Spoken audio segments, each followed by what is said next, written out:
Good morning, guys. It is June the 6th, 2020, and I'm Harlan, and I'm a recovered compulsive overeater in Scottsdale, Arizona.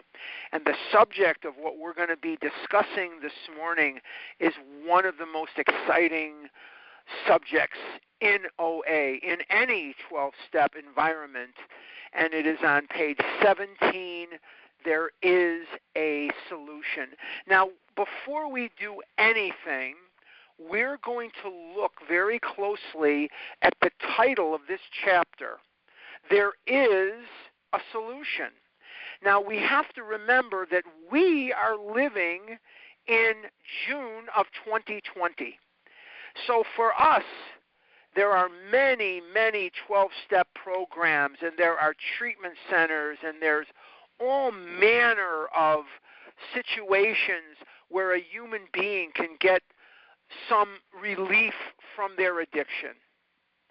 But for thousands of years, before this book came out on April the 10th, 1939, there was nowhere to turn.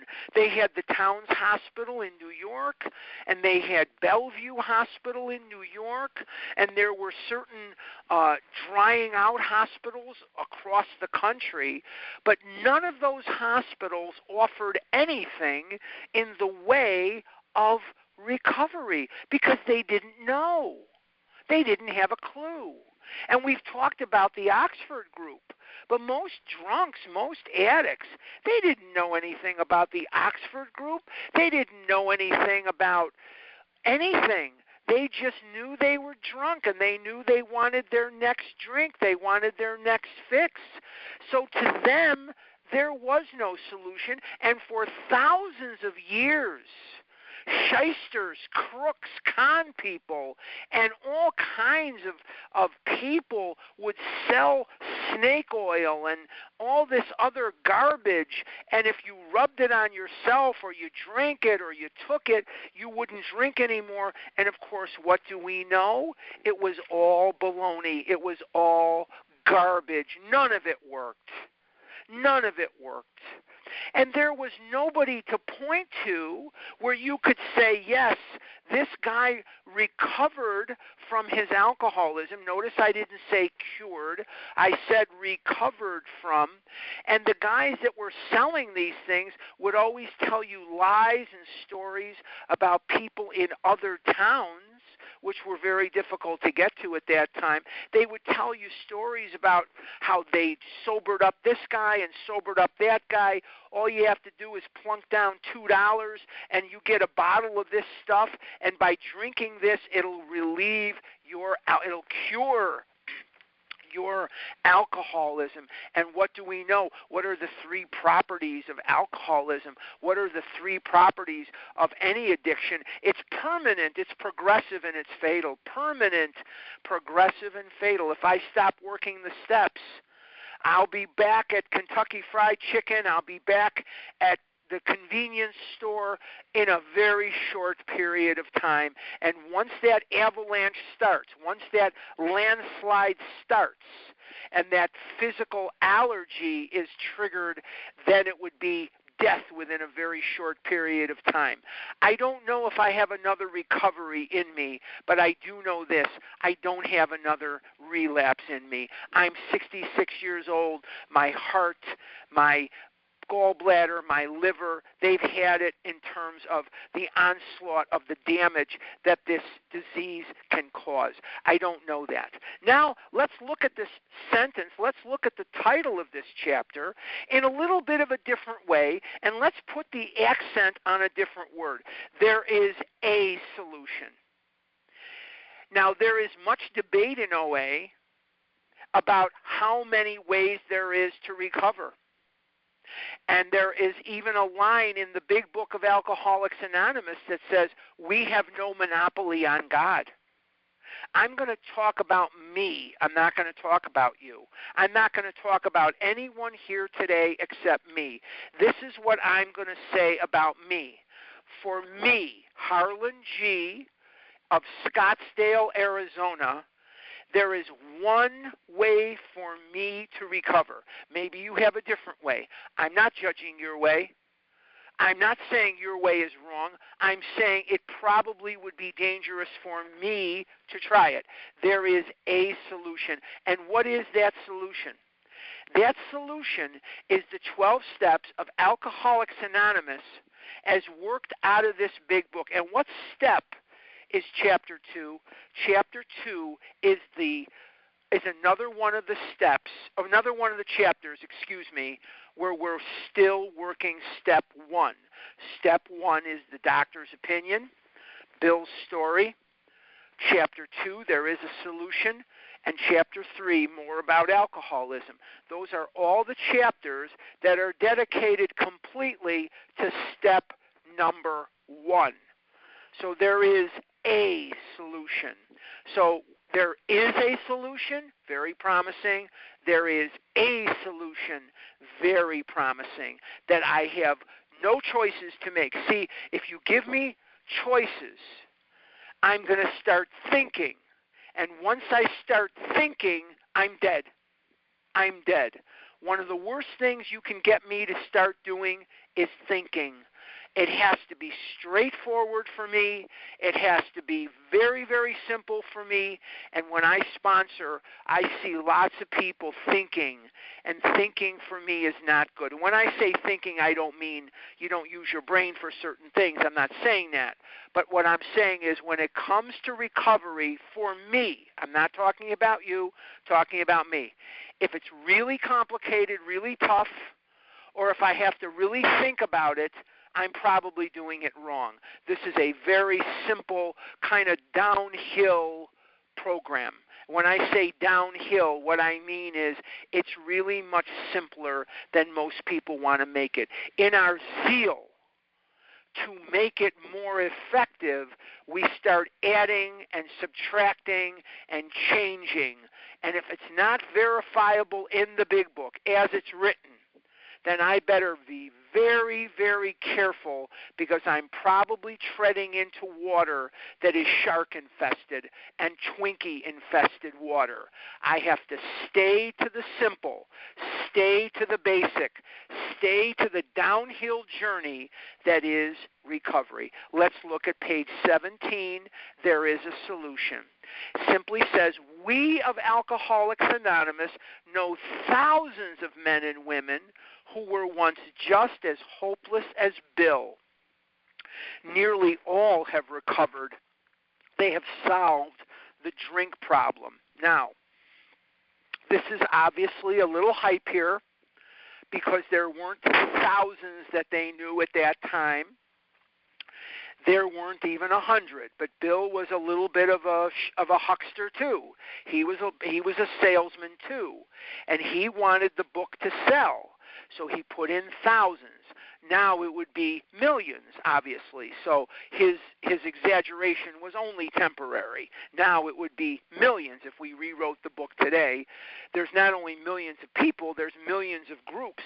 And Overeaters Anonymous is in 60 countries, and Alcoholics Anonymous is in 176 countries. Now, we are average Americans. Today, obviously, that as we're going to experience next weekend, and for those of you who are veterans of what we did in Great Britain, in the United Kingdom, for the Irish group, and Maria could tell you more about that, but we would say we are average citizens of the world. And also, in July, on 3 successive Sundays, for those who want to do it, we're going to be taking a Zoom trip to Jerusalem, Israel. And on 3 successive Sundays in July, we're going to be doing a retreat for the Israelis.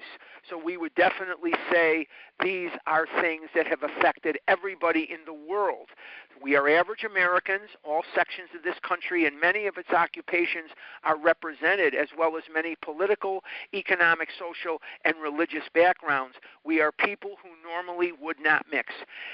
When you read that line, we are people who normally would not mix, I am reminded of a time. I'm reminded of times when we're going to the OA birthday, just for example, the OA birthday, or let's take another example. It could be the Vision for You convention in Newark. Many of you, or some of you, were in the convention in Newark, and many of you have been to the OA birthday, which is in Los Angeles, California. I don't know what the status is going to be of this year, but I'm actually wearing a T-shirt right now that says Sunlight of the Spirit that I got at the OA birthday a couple 3 years ago. And sometimes you'll see in the lobby of the hotel, you'll see someone and they're talking to 3 or 4 other people. And these are people that are from different parts of the country. These are people who don't know each other in any other venue. These are people who speak with different accents. They're from different parts of the country. Maybe they're different colors, creeds, religions. And the beautiful thing about it is that they can share and they can mix and be at home because we speak and we understand the language of the heart. And we're going to be talking about that quite a bit today, the magic of the language of the heart. But there exists among us a fellowship, a friendliness, and an understanding which is indescribably wonderful. We are like the passengers of a great liner, the moment after rescue from shipwreck, when camaraderie, joyousness, and democracy pervade the vessel from steerage to captain's table. And I'm thinking about the Titanic. And steerage is the cheapest part of the ship. And when you go across the Atlantic, you would go by ship. There, air traffic wasn't as prevalent even in 1939 when the book was written. You usually took a steamship across the ocean. And I'm thinking about the Titanic and the steerage. And the captain's steerage was anybody that was poor. Your room was below deck. You didn't have the finest food. You didn't have the finest accommodations. You were probably sleeping in a bunk bed. You just wanted to get across the Atlantic. And it took my dad days and days and days at sea to cross the Atlantic when he came to this country. And he was in the steerage section of the boat. And then you have the captain's table. You had to be the right race, the right religion, the right background. You had to have the right amount of money to be at the captain's table. And everything was so fine and so the best silverware, the best cuisine, the finest food, the most beautiful accommodations. That was the captain's table, and you had to be invited to dine at the captain's table. And then they hit the iceberg that night, that April night, and they hit that iceberg. And then some of them got rescued on the Carpathia. And from the Carpathia, they came to New York. And when they got off the boat, they had experienced something that only they would have had experienced. Anyone else can only imagine what it felt like to be in the Titanic when it was going down. But they experienced it, and they experienced it firsthand. And one of the things that is so interesting about Overeaters Anonymous or Alcoholics Anonymous or any 12-step program, and I talk to men all the time who have been north of, say, 300, 400, 500 pounds.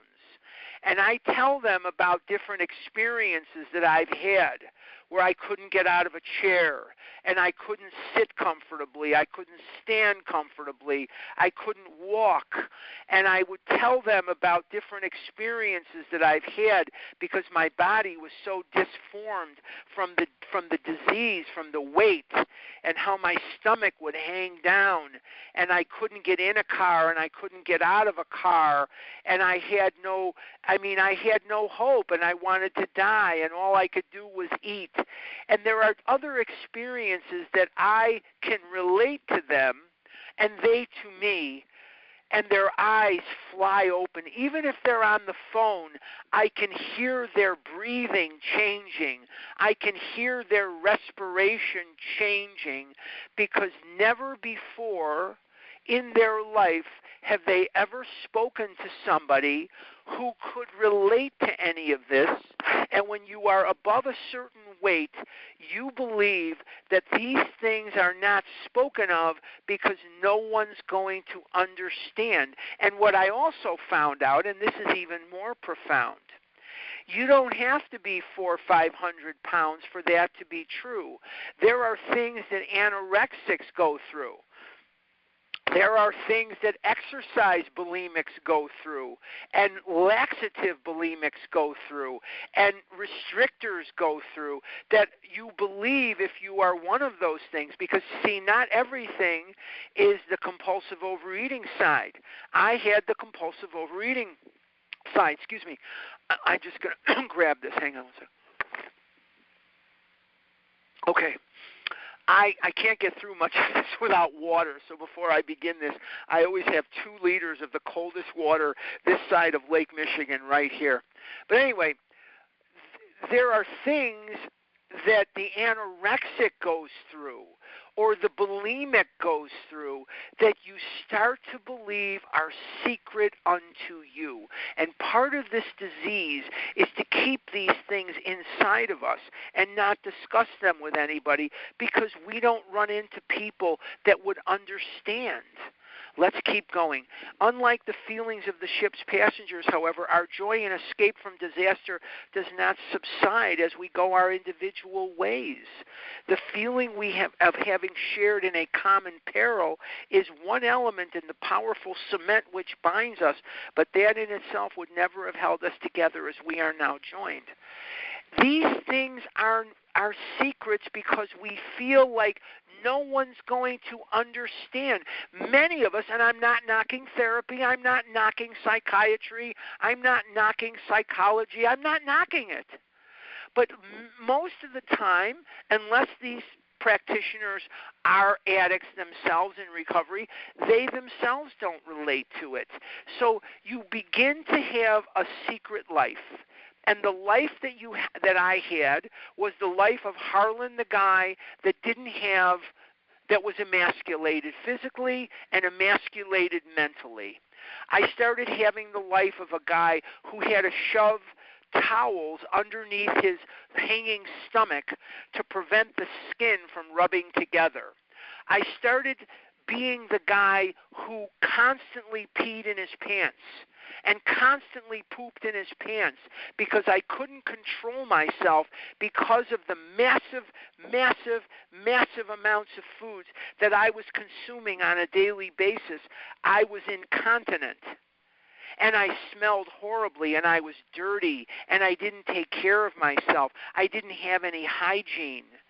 My skin was dirty. I couldn't really shower and get clean. I didn't brush my hair. I didn't brush my teeth. I didn't know how to take care of myself. I had such swelling in my lower extremities, such swelling in my lower legs that wearing socks was extremely painful, and it would cut into my flesh. And the pain of standing and the pain of moving were unbearable. So, of course, I ate. And the more I ate, the worse those things got. And the worse those things got, the more I ate. And the more I ate, the worse those things got. And the worse those things got, the more I ate. And I wanted to die from the time I was 7 years old, 8 years old, because all I got was screaming from doctors and screaming from parents of my friends and screaming from rabbis and screaming from people that I was no good because I was fat, that there was no part of me that was acceptable because people that are overweight are unacceptable in the culture that we're in the 1960s. If you see movies or TV shows from the 1960s, people were stick thin, and everything that you wore was skin tight. The tighter it was, the more in style it was. The skirts, the pants, the dresses, the shirts, everything was form-fitted to the body. And there was no baggy clothes or there was no loose-fitting clothes in the 1960s. And so even at a very early age of 10 and 12, I couldn't look like the other kids. But what we're talking about here is the language of the heart. And see, I, like yourself, I have many, many friends. I'm very blessed. I don't have relatives. I don't have cousins, and I don't have sisters and brothers, and I don't have whatever. My daughter doesn't speak to me. He hasn't spoken to me in years. I'm very alone in that way. But I have a lot of wonderful friends, that I've known for 50, 60 years. And I talk to them all the time, every day in some cases. But they don't understand what you understand. See, I can talk to any one of you that's on the line now, and I can tell you things I could tell it to them, but they would never, ever, ever understand it. Never. But you understand it, and I know everything about them. I know their parents, I knew their grandparents, whatever it is, but you understand me in a way that is deeper and more profound and more loving and more sympathetic than anyone else in the world. The real blessing of OA for me is that I didn't come to OA to find God, but through OA, I not only found God, but I found a group of his children. And the group of his children that I found, that I've come to love and cherish, are you. You are the great gift in my life. Your stories, your 3-minute shares on vision, your shares on our meeting from the Scottsdale Club. Some of you come and you dial into our meetings and you share.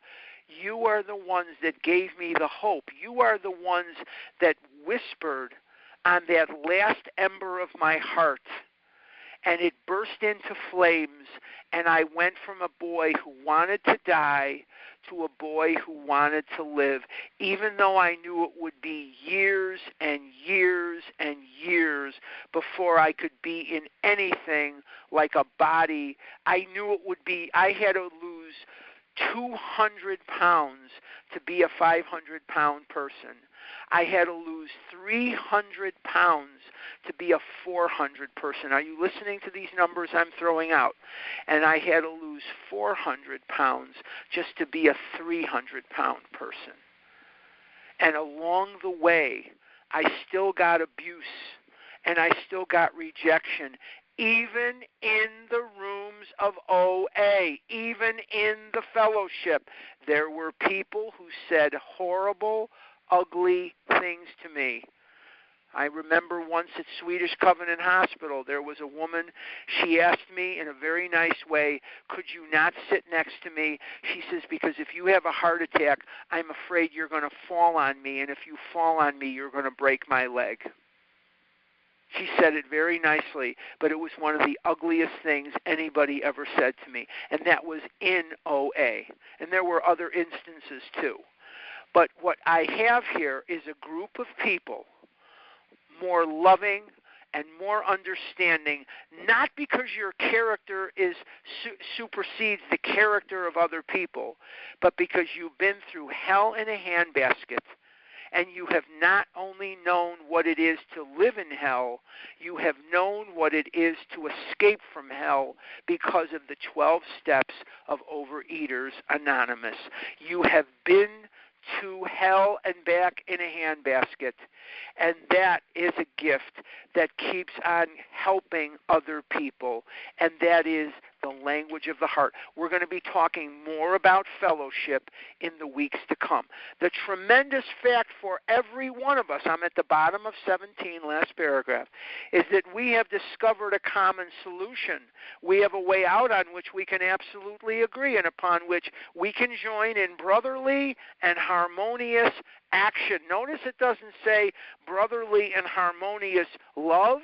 It doesn't say brotherly and harmonious prayer. It doesn't say any of that. It says we can agree that we have a way out on which we can absolutely agree and upon which we can join in brotherly and harmonious action. And what is that action? That action is the working of the steps so that ultimately we can be harbingers of a message that is life-giving to the still suffering and the unknowing, the people who don't know about this program that are coming in, or the people that know about the program and they are suffering and dying of their untreated addiction, and they're sitting right next to you in the meetings.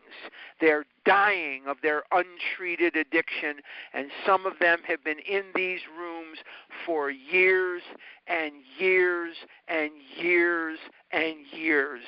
And some of them have service positions, and some of them have presented themselves as sponsors, and they are remarkably bigger today than they were 5 years ago, 10 years ago, or 20 years ago.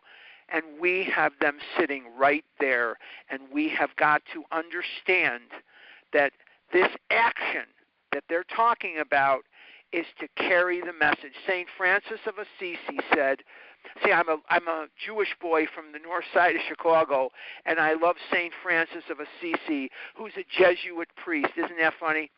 But he said, preach the gospel, and if you must, use words. Show them what the program is working for you. Recover, recover, and recover. This is the great news this book carries to those who suffer from alcoholism, page 18. Now let's take a look. An illness of this sort, and we have come to believe in an illness, involves those about us in a way no other human sickness can. Now, when I was a little boy, many of you have heard me say this before, when I was 3 and 4 and 5 years old, people would yell at my mother, and they would yell at my father. When I would go to the doctor, they would yell at my mother and yell at my father. What the hell's the matter with you? What are you letting them eat so much for? I remember going to the doctor when I was 3 or 4, whatever it was, 5, and the doctor was screaming about how my weight was not on the chart of children my age, that I was off the chart for children in my age group, and that my weight was a weight of a 10-year-old, and I was 4 or 5 years old, whatever it is, and my weight indicated that I was 10 years old. And they screamed and yelled at my mother, and they screamed and yelled at my father, but not one person, doctor, dentist, rabbi, whatever, medicine man, chakra, whatever it is, I don't know. Not chakra. What's the one that guides you up the mountain if you're going to climb Mount Everest or something? I know. I wish Larry was here. He could tell me. But anyway, it doesn't matter. Not one of them said to me, Harlan, you have an illness. And you have an illness of the mind and an illness of the body. What they said to me was, you are weak. You are stupid. What's the matter with you? Don't you want to have a life? What are you eating so much for? Stop eating dessert. Stop eating ice cream. That wasn't helping me. That wasn't helping me.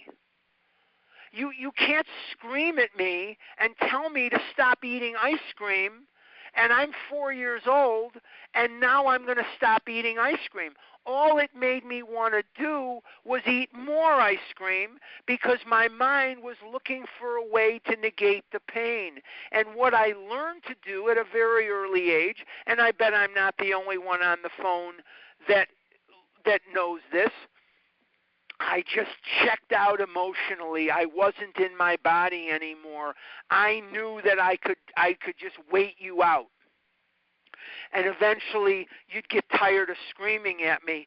So I got accustomed to just telling you what you wanted to hear. And inside I was dying.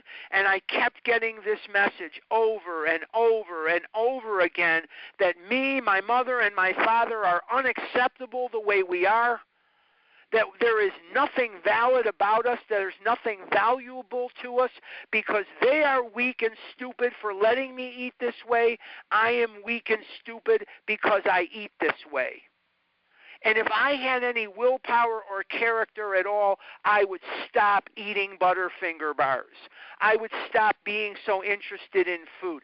And they would tell me useless, stupid, inapplicable things like every time you want to go eat a Butterfinger bar, you just think about being a baseball player. You just think about being a football player, and you want to score the winning touchdown, and you can't score the winning touchdown if you eat the Butterfinger bar. How stupid is that? How ignorant is that? And not one of you who's in recovery would tell me something like that. And I tried to do that as a little boy. I tried to do that, and I couldn't do it. And I went into life thinking I was going to die. Why should I try hard in school? Why should I try hard in life? Why should I give a damn about all these various things? I'm just going to be dead. Because everybody kept telling me, you're going to die. You're going to die. You hear that enough and you're 5 years old. You hear that enough and you're 6 and 7. You start to believe it. And why in the hell would I not believe it? Because nobody ever disputed it. Fat people don't live very long. It was a fact. It was a material fact. If a person has cancer, page 18, all are sorry for him, and no one is angry or hurt, but not so with the alcoholic illness. For with it there goes annihilation of all things worthwhile in life. Annihilation is the key word there. It doesn't say anything short of annihilation. It doesn't say they get spoiled. It doesn't say they get sidetracked. It doesn't use gentle language. The language that they use is language that indicates an annihilation of all things worthwhile in life. I remember when I was in 7th grade, and my friends, the girls and the boys, they would organize makeout parties, and they would organize all manner of all this crazy stuff. I was never included in that. I was never included in the things that they were doing like that, the boy-girl kind of things. Never. Never. It engulfs all whose lives touch the sufferers. And the closer you were to me, the more pain I was going to bring to you. Because there were people who loved me that were genuinely scared for me.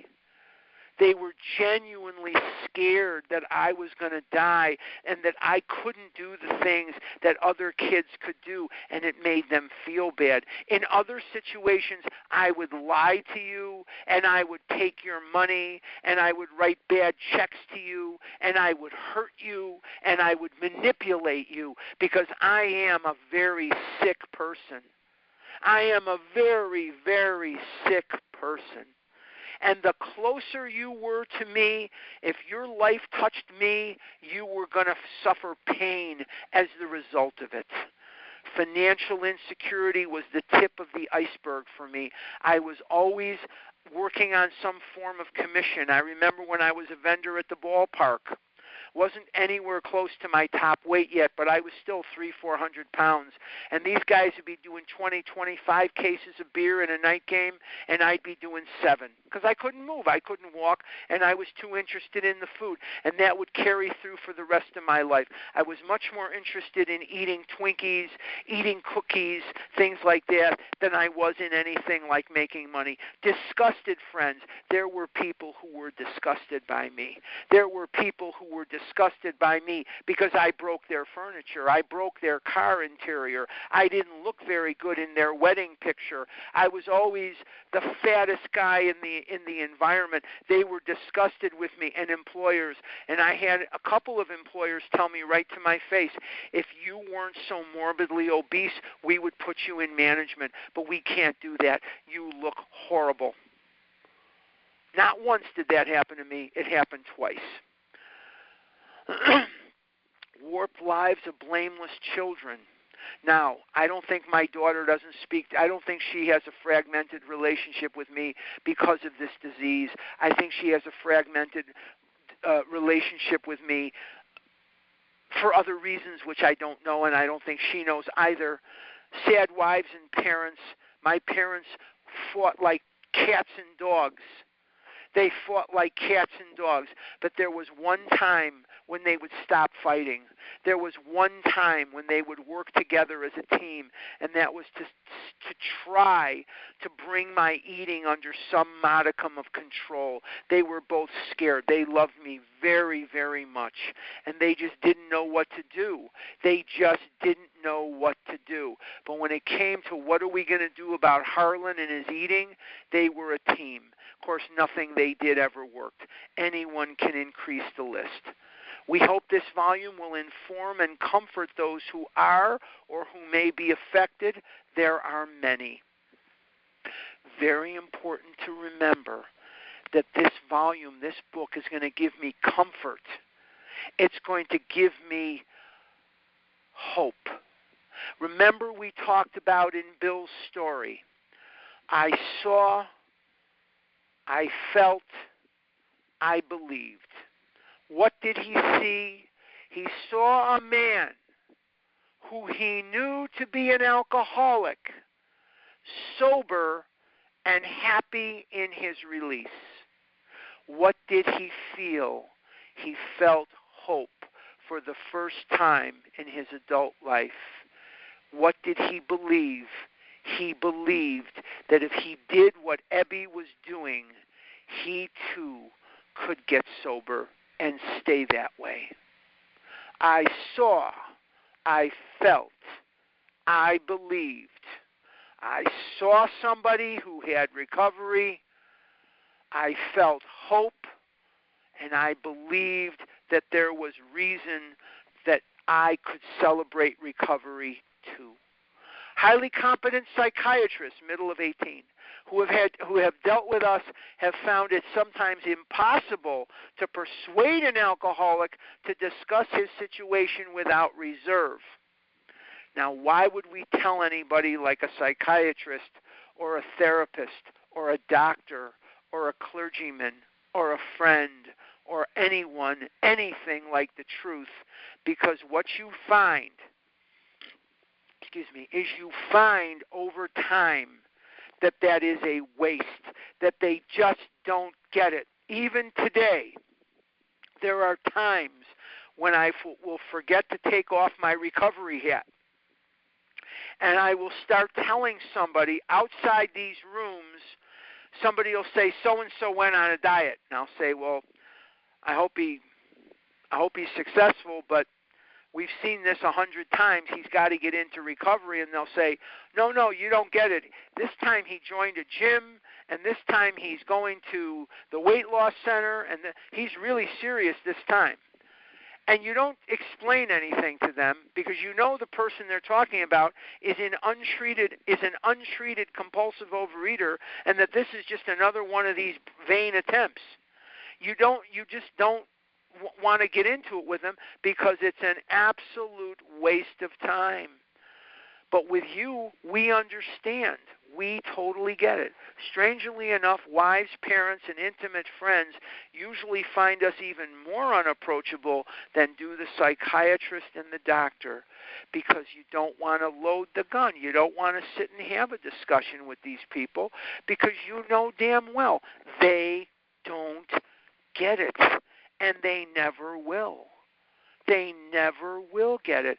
I'm single now, and I'm trying to look around, maybe, whatever. I don't know that I could get involved with somebody who wasn't in these rooms. This is such a big part of my life. I don't know that I could.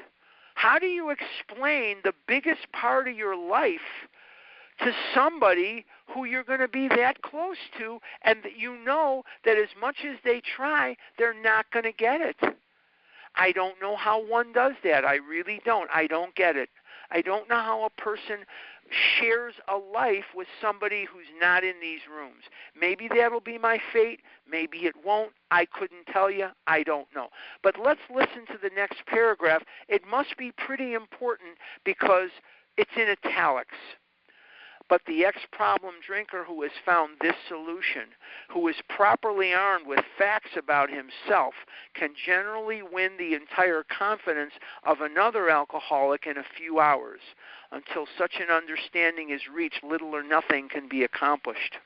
Let's take a look at the meeting that happened on Mother's Day, 1935.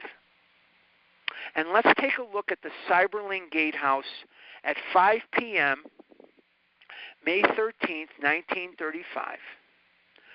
In comes Dr. Bob and Ann Smith and little Smitty, Robert Jr., and Susan Smith. The four of them came in to have Mother's Day dinner at Henrietta Cyberling's house. In the home was Henrietta Cyberling and Bill Wilson and Henrietta Cyberling's son, who would later become a congressman from Ohio. And if you go to Dr. Bob's home in Akron, there is a plaque on the outside of the house designating Dr. Bob's house as a National Historical Landmark. And it says, a resolution was brought before Congress by Representative Cyberling of Ohio to do so. This was Henrietta Cyberling's son, who was in the home the day that Dr. Bob met Bill Wilson. He became the congressman, and his mother was far too sick and late and old to travel to Washington, D.C. So he read a letter to Congress from his mother, who arranged everything. Of course, God arranged it. It wasn't really her. She was just doing God's work. And they passed the resolution to make that house on Ardmore Street in Akron a national landmark. Why am I talking about this? What did Bill bring to Bob? Did Bill bring to Bob an admonition not to drink? Nope. Bob had been prayed over, and hands and laying on hands. They had Oxford group meetings. Harvey Firestone of Firestone Tires. Harvey Firestone had a son that was an alcoholic. And Harvey Firestone in Akron paid money out of his pocket to bring these Oxford group guys through so that maybe one of them could touch his son and get him sober, and none of them could. And they had a special meeting. What are we going to do about Dr. Bob? And they prayed about Dr. Bob, and they prayed for guidance. That's why when Bill Wilson called up Henrietta and said, I'm a rum hound from New York, and I'm a rum hound, and I need another drunk to talk to. A rum hound is a drunk. She wasn't shocked. She wasn't surprised. She expected it. She was a woman of faith. She had prayed about this. What was her response? She says, oh, come on over. I have just the fella for you to talk to. Just like that, matter of fact, come on over. I have just the fella for you to talk to. I'm just as matter of fact is. Here she's a woman inviting a man to come to her house. Could you imagine? She's inviting a man to come to her house. She doesn't know this guy from first base. It just made sense to her. But what did Bill Wilson bring Dr. Bob? What did Ebby bring Bill? What did the person bring to you that gave you the message? They brought you first, before they gave you information, they gave you identification. What does that mean? Is the first chapter in the book how it works? No. Is the first chapter in the book into action? No. The first chapter of the book is Bill's story, right? There used to be the doctor's opinion, then they moved it. Why did they move it? Because Dr. Silkworth was not an alcoholic, and they wanted the body of the book to be for alcoholics by alcoholics. See, that's why they moved it. But the first chapter in the book now is Bill's story. Why? So you can identify in. Why are you listening to me now? Why are you on the phone listening to me now? Would you listen to me if this was a phone call about fixing an engine or how to put a door in? I don't know about those things. I'm not a mechanic. You're listening because you can identify with some of the denominators that join you and me. Now, if you took a look at us, I'm just going to use my friend Maria as an example. I love my friend Maria. I'm just going to use her as an example because I know she wouldn't mind. She's from Dublin, Ireland. She's beautiful. She's way younger than me. What do me or Maria have in common? Basically nothing. We're not the same religion. We're not the same country. We don't have the same background. We don't have pretty much anything the same. Nothing. But I can sit down with my friend Maria and I can have a conversation. And it could be in Arizona, it could be in Newark, it could be in Dublin, it could be in Cork, it could be on the moon. It wouldn't matter where it was. Maria and I can have a conversation that will go on and on and on and on. Why? Because we can identify with one another. Bill Wilson didn't bring Bob Smith one piece of information except, well, there was two that he brought him. I'll get into that in a minute. What did Bill Wilson bring him? He brought him identification. You see, Dr. Bob wasn't feeling very good that day because he was just plowed the day before. He was soused the day before Mother's Day. He brought his wife a potted plant, and the famous description by Ann Smith is, Smitty brought me a potted plant for Mother's Day, and he's potted underneath the table.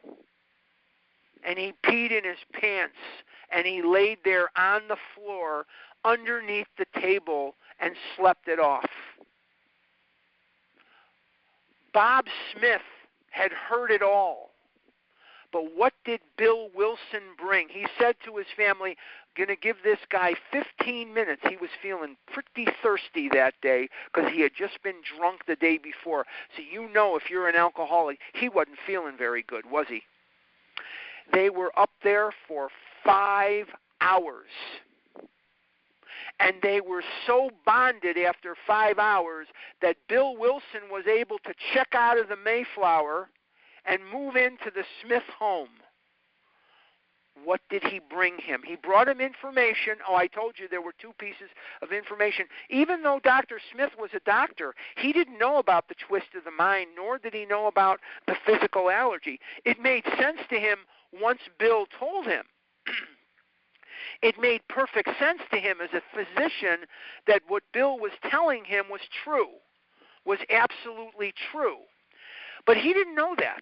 See, he didn't know about the allergy, and he didn't know about the twist of the mind because he didn't have the doctor's opinion to read, and he didn't have that chapter of the book. It wasn't written yet, see? But Bill Wilson brought Dr. Bob himself. And you see, when Dr. Bob came down from the study, and he came downstairs, and he says, Annie, and he pointed to Bill Wilson, this is the first fella that ever understood my drinking. Now, why is that funny? Why is that funny? Because for 5 hours, Bill Wilson never said one word about Dr. Bob's drinking. Not a word.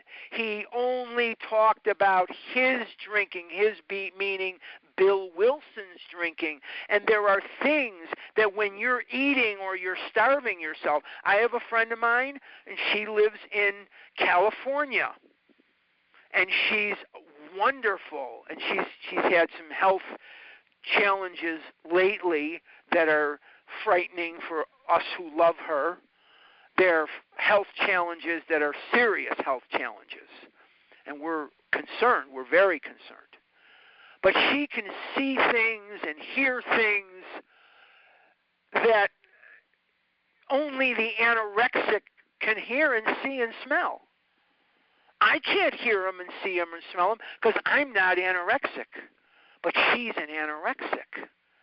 So she can see things and smell things, and she experiences things from the anorexic side that I don't understand. But you wouldn't know it to look at her, but she is a dumpster diving, compulsive overeater, and if she was in your dumpster looking for food, all you'd see are 2 shoes and 2 ankles wiggling around, and she'd be in the dumpster looking through your dumpster for the food. Little tiny thing, but gutter, back alley, sewer, compulsive overeater to the max. And I know because I've been here for 41 years. Trust me, trust me, she's dumpster diving, compulsive overeater. Trust me. But she knows things that only the anorexic and the bulimic know. And that's what you bring to the table. You see, the age of miracles is still upon us, so that you who are listening to this, whether you're listening to this on the podcast, or you're listening to this as I'm doing it on the phone here on June the 6th, which is D-Day, June the 6th, 2020, 6th of June by the light of the moon. They came to Normandy. So there are things we know about as compulsive overeaters that others can identify with. And so Dr. Bob and Bill changed the world, and the first step in that change was identification.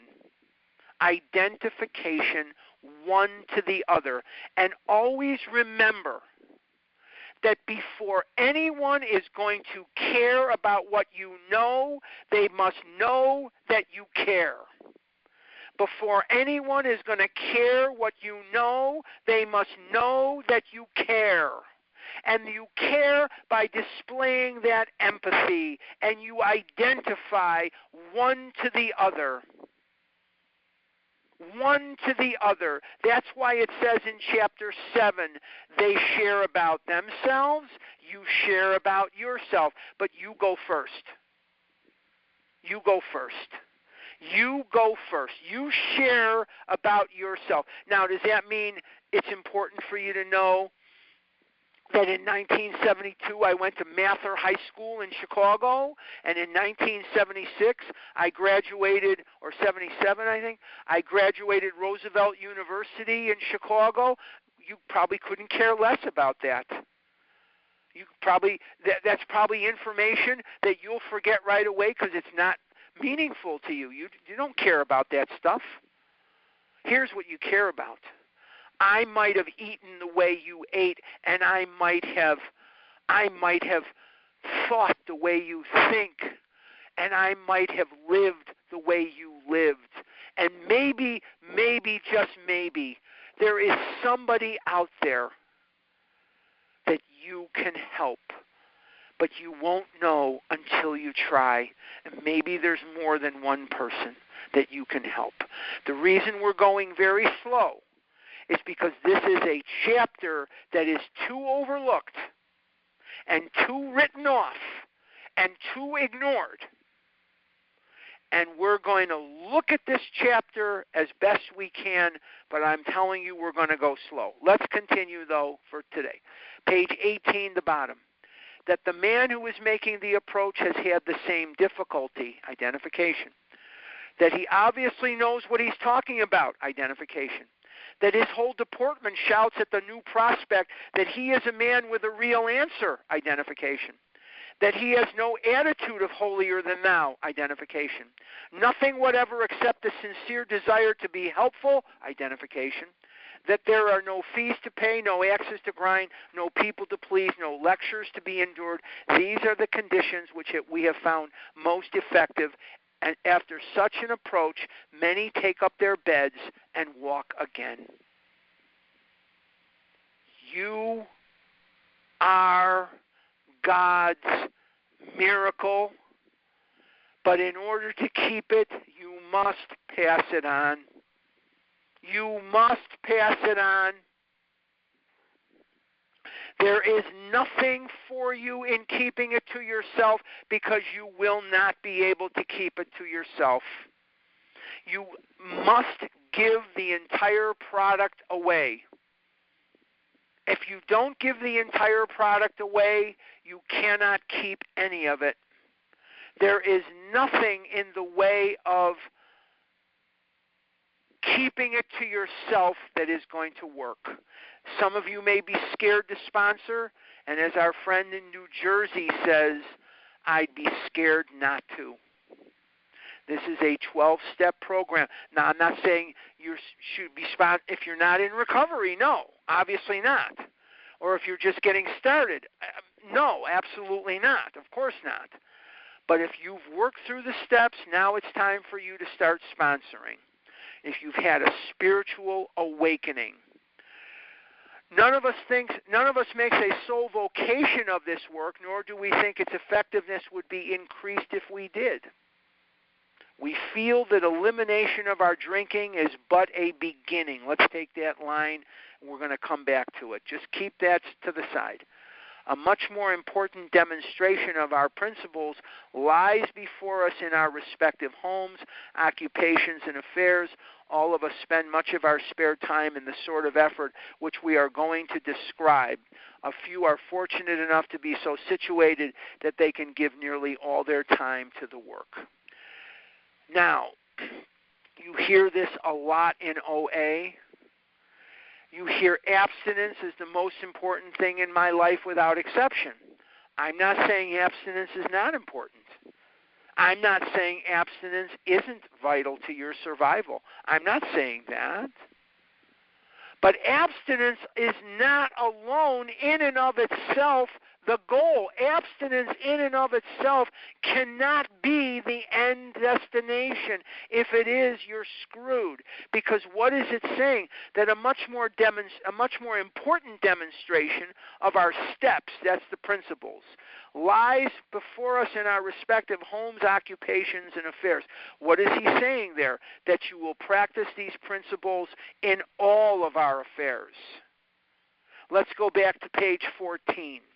Now, he just told us in page 19 that the elimination of our drinking is but a beginning. Let's go to page 14. At the bottom it says, my friend had emphasized the absolute necessity of demonstrating these principles. What are the principles? They're the steps. In all my affairs. Now, do you see a similarity there? Do you see a repetition? In education, that's called spiraling the information. It's repetition. And the sincerest form of teaching and learning is through repetition.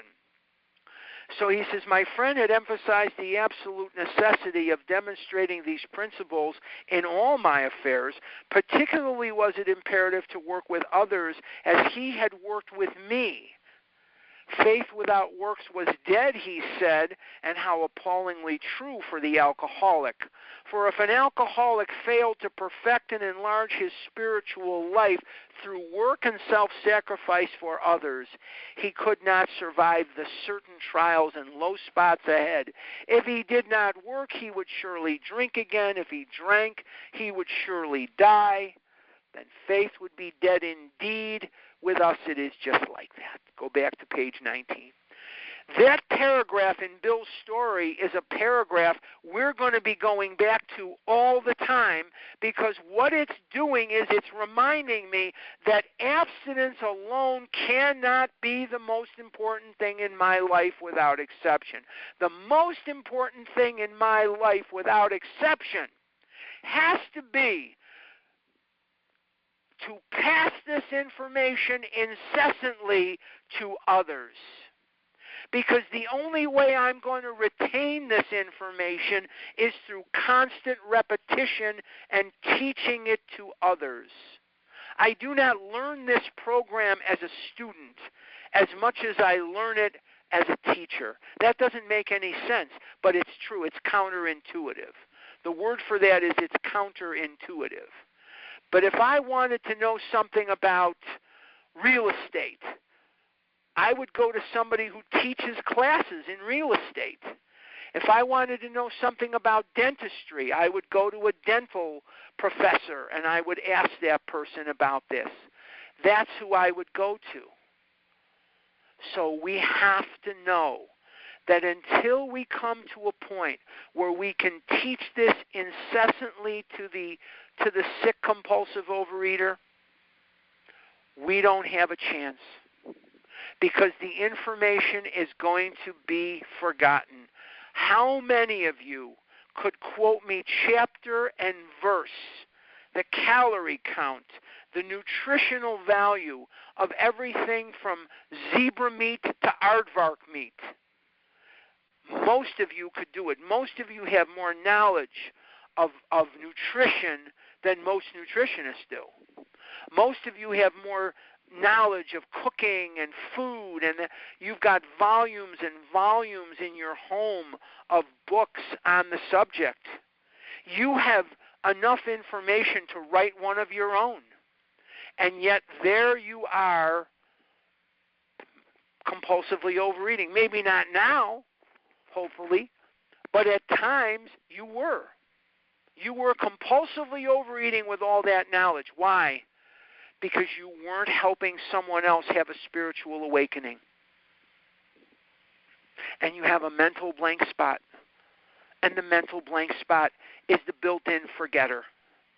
I forget what the food does to me, and I can only focus in on what the food does for me, and what that Reese's peanut butter cup does for me, what that French fry does for me is euphoric.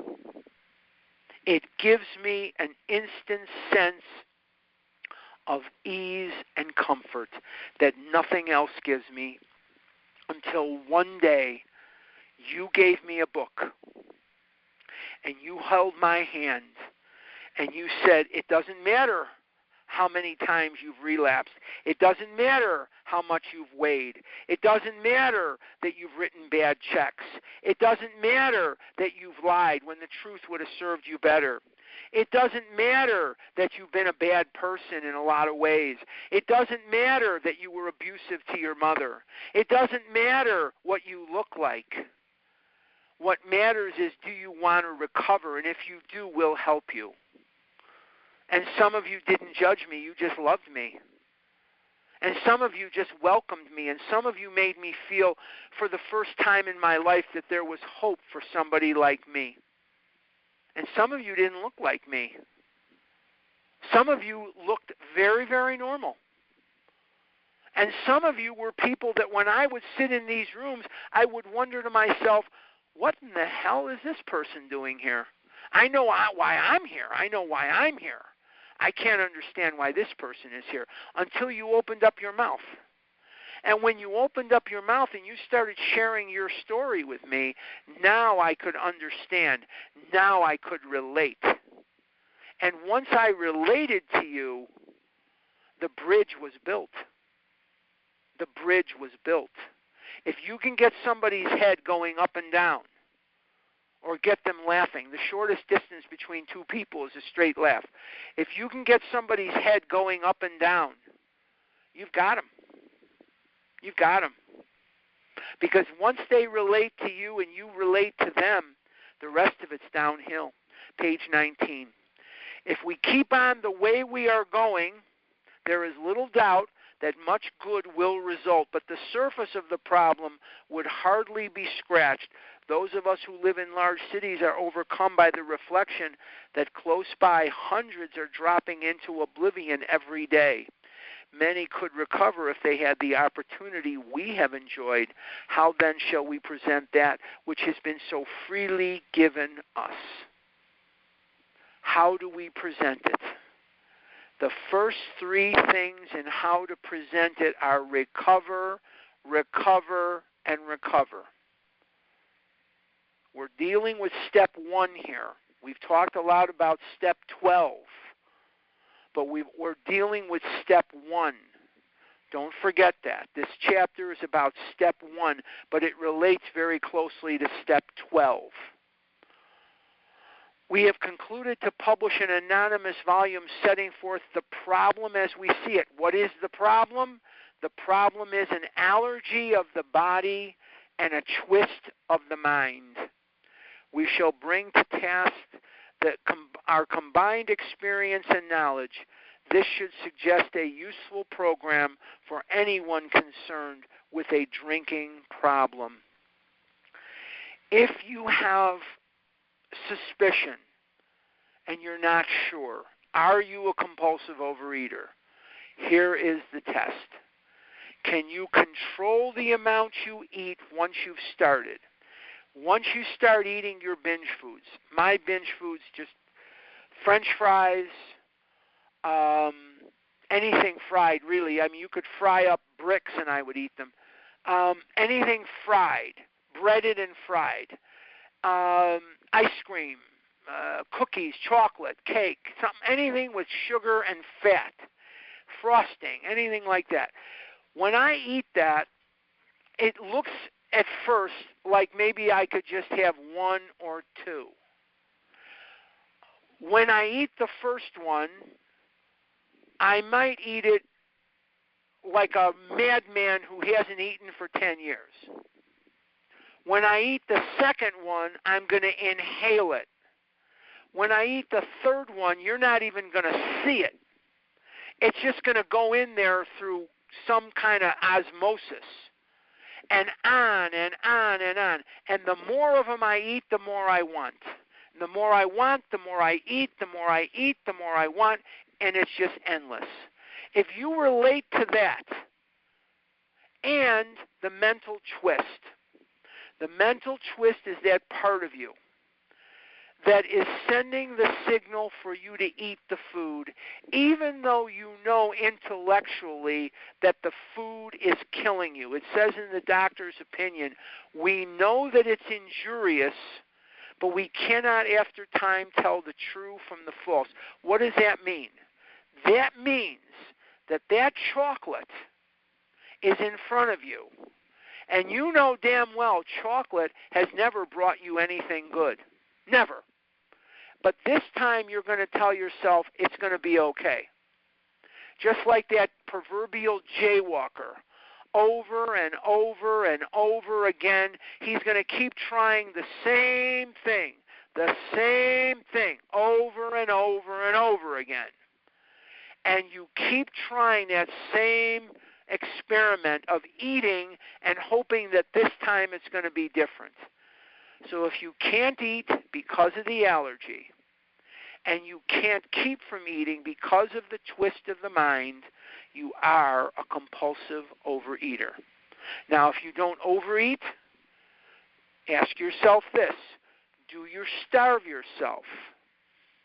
Do you use exercise bulimia? Do you use laxatives?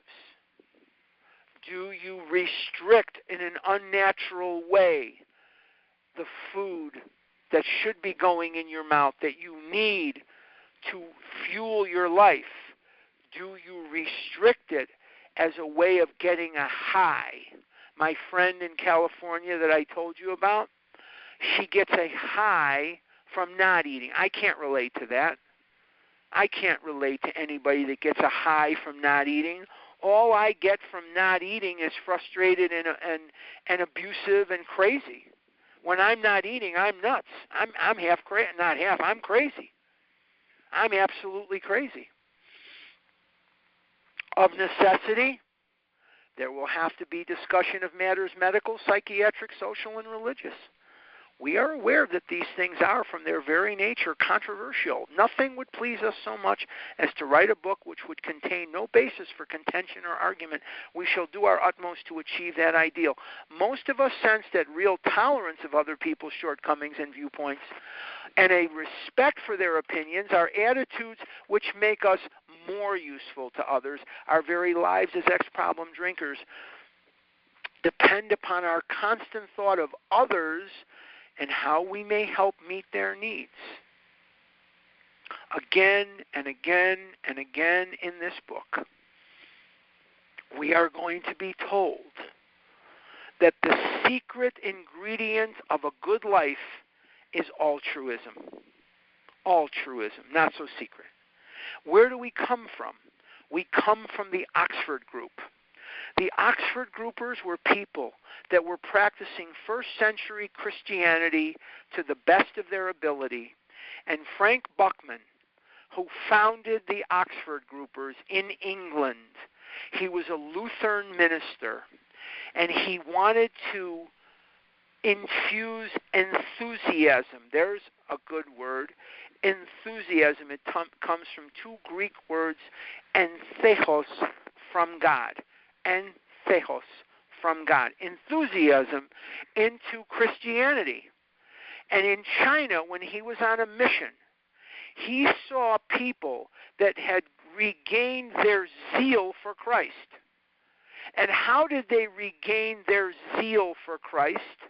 They regained it through altruism, service with no expectation of return.